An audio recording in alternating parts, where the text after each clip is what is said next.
Imagina una isla paradisíaca en el Mediterráneo. Playas de arena blanca, aguas cristalinas, villas de lujo, yates amarrados en los puertos.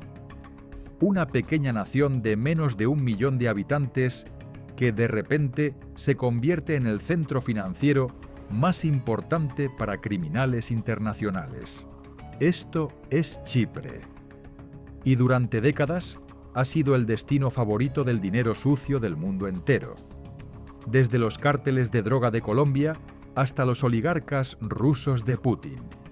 Desde narcotraficantes mexicanos hasta políticos corruptos de América Latina. Todos han usado los bancos de Chipre para lavar su dinero.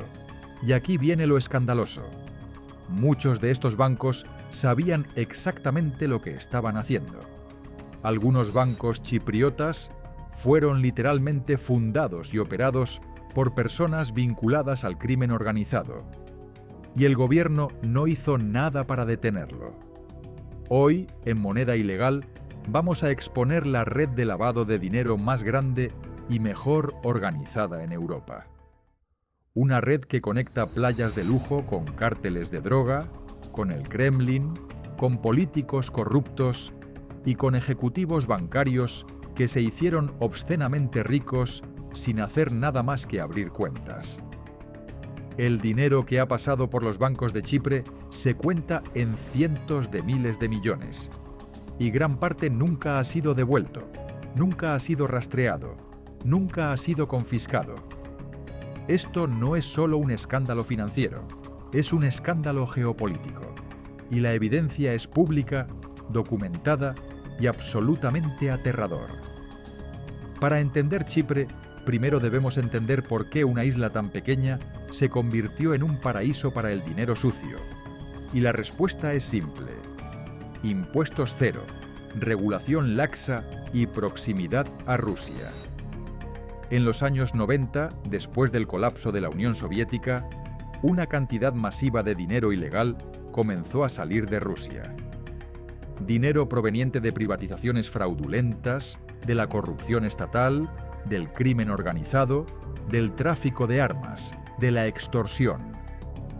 Este dinero necesitaba un lugar limpio, un lugar europeo donde pudiera ser lavado y convertido en legal. Y Chipre era perfecto. Estaba dentro de la Unión Europea. Tenía un sistema legal británico que era fácil de navegar. Tenía impuestos corporativos extremadamente bajos.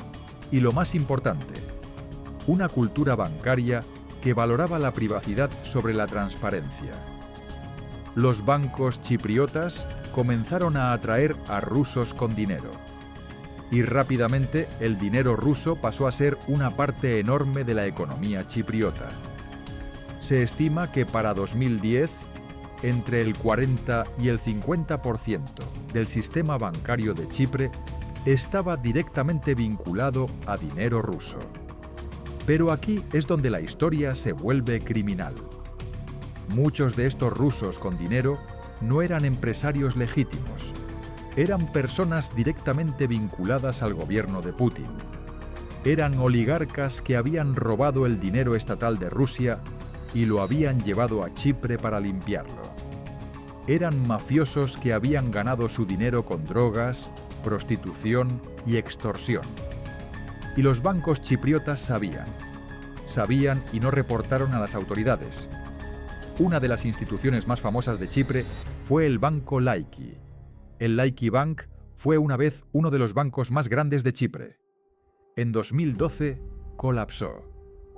Y cuando colapsó, la gente vio exactamente cuánto dinero sucio había pasado por sus libros. Los documentos revelaron que el Banco Laiki había movido más de 200.000 millones de euros durante un periodo de solo unos años. 200.000 millones. La economía de todo Chipre era solo de 16.000 millones en ese momento. El banco estaba moviendo más de 12 veces el tamaño de toda la economía del país. ¿Cómo es posible? Porque los fondos no eran de empresas legítimas. Eran flujos constantes de dinero negro, lavado a través de cuentas de empresas fantasma que solo existían sobre papel. El esquema era simple. El dinero sucio llegaba de Rusia a una empresa chipriota ficticia. La empresa chipriota luego invertía ese dinero en negocios legítimos: compra de propiedades de lujo, compra de bonos, depósitos bancarios. Después de un tiempo, el dinero parecía limpio y se podía sacar sin problemas. Y aquí viene lo realmente aterrador. Esta red no era solo bancos, era toda una industria. Abogados, contables, asesores financieros, todos ellos parte de la cadena de lavado, cada uno recibiendo su comisión por mantener el secreto. Y cuando el gobierno de Chipre se dio cuenta del problema, en lugar de detenerlo, lo protegió, porque el dinero ruso era esencial para la economía chipriota. Sin los depósitos rusos, los bancos colapsarían. Sin los bancos, la economía colapsaría. Así que los políticos chipriotas optaron por mirar hacia otro lado. Pero no fue solo Rusia. Chipre también se convirtió en el destino favorito para el dinero del narcotráfico latinoamericano. Cárteles de Colombia, México, Perú.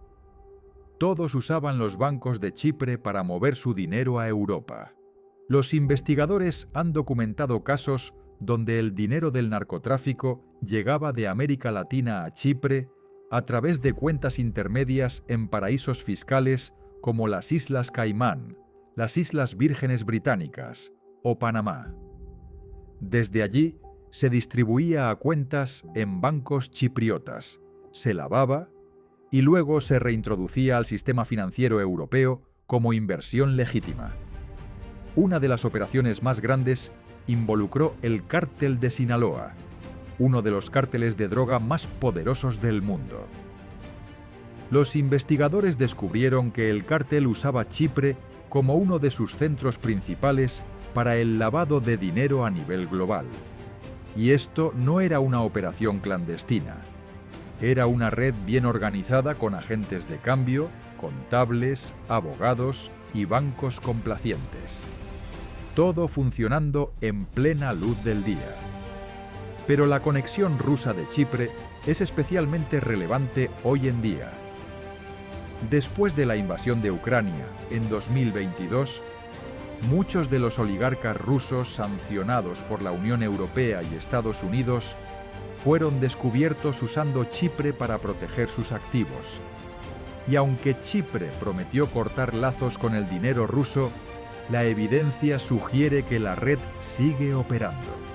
Simplemente se ha vuelto más sofisticada, más difícil de rastrear y más peligrosa. Una de las investigaciones más impactantes fue el caso de los documentos de Chipre. En 2022, periodistas de investigación publicaron documentos que mostraban que los bancos chipriotas habían seguido aceptando dinero de clientes vinculados al Kremlin incluso después de que las sanciones de la Unión Europea entraran en vigor. Los documentos mostraban transferencias de miles de millones de euros que llegaban de Rusia a Chipre a través de redes complejas de empresas fantasma. Y los bancos simplemente aprobaban las transferencias sin preguntar. Algunos bancos fueron multados. Pero las multas eran ridículamente pequeñas comparadas con la cantidad de dinero que se había lavado. Los bancos simplemente pagaban la multa y continuaban operando como si nada hubiera pasado. El problema fundamental es que el sistema de lavado de dinero está diseñado para ser difícil de detener. Una vez el dinero entra en el sistema financiero global, puede moverse a velocidades increíbles, entre jurisdicciones, entre monedas, entre cuentas. Es como buscar una aguja en un pajar, excepto que el pajar se mueve y se reorganiza constantemente. Y los bancos son cómplices silenciosos. No es que no sepan, saben. Pero el beneficio es demasiado grande.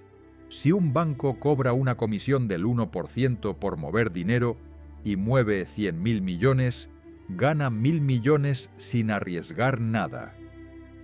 El riesgo de ser castigado es mínimo. Mientras tanto, el ciudadano promedio paga el precio. Los recursos del Estado se gastan en perseguir pequeños criminales, mientras que los grandes ladrones de cuello blanco siguen operando. La policía financiera tiene recursos limitados, los bancos tienen recursos ilimitados. Y hay un aspecto aún más siniestro. Muchos de estos fondos lavados no solo protegen el dinero del crimen, también financian el crimen. El dinero del narcotráfico lavado en Chipre a menudo se reinvierte en comprar más drogas, en sobornar a políticos, en comprar armas. El ciclo del crimen se perpetúa. ¿Cuánto dinero estamos hablando? Imposible saber el número exacto. Pero las estimaciones más conservadoras sugieren que cientos de miles de millones de dólares de dinero ilegal han pasado por Chipre en las últimas 3 décadas. Algunas personas creen que la cifra real podría estar más cerca de $1 billón. Y aquí viene la lección más importante de todo esto. El dinero sucio siempre encuentra un camino. Siempre. Puede ser Chipre hoy, puede ser otro lugar mañana. Pero mientras exista el deseo de acumular riqueza ilegal, y mientras exista un sistema que permita convertir el dinero ilegal en limpio, seguirá sucediendo. La única manera de detenerlo es con transparencia radical. No podemos confiar en los bancos, no podemos confiar en los gobiernos, porque ambos tienen incentivos para mirar hacia otro lado. Solo con presión pública, con periodistas investigando, con ciudadanos exigiendo justicia, podemos empezar a romper la red. Si te parece que esto es aterrador, lo es. Si te parece que el sistema está podrido, lo está. Y si crees que debería haber consecuencias, las debería haber. Pero no las hay. Porque el poder del dinero es demasiado grande. Esto es moneda ilegal. Si quieres seguir entendiendo cómo funciona el dinero sucio en la sombra, cómo los criminales de cuello blanco operan y por qué el sistema financiero parece diseñado para protegerlos, suscríbete a este canal. En nuestro próximo episodio, investigaremos uno de los mayores escándalos de corrupción de la historia reciente, el caso Odebrecht. Cómo una sola empresa brasileña sobornó a gobiernos en 12 países diferentes, moviendo miles de millones en sobornos, y cómo la mayoría de los políticos corruptos escaparon de consecuencias graves. Una historia de corrupción global que te hará ver las noticias de una manera completamente diferente. No te lo pierdas. Soy Moneda Ilegal y nos vemos en la próxima investigación.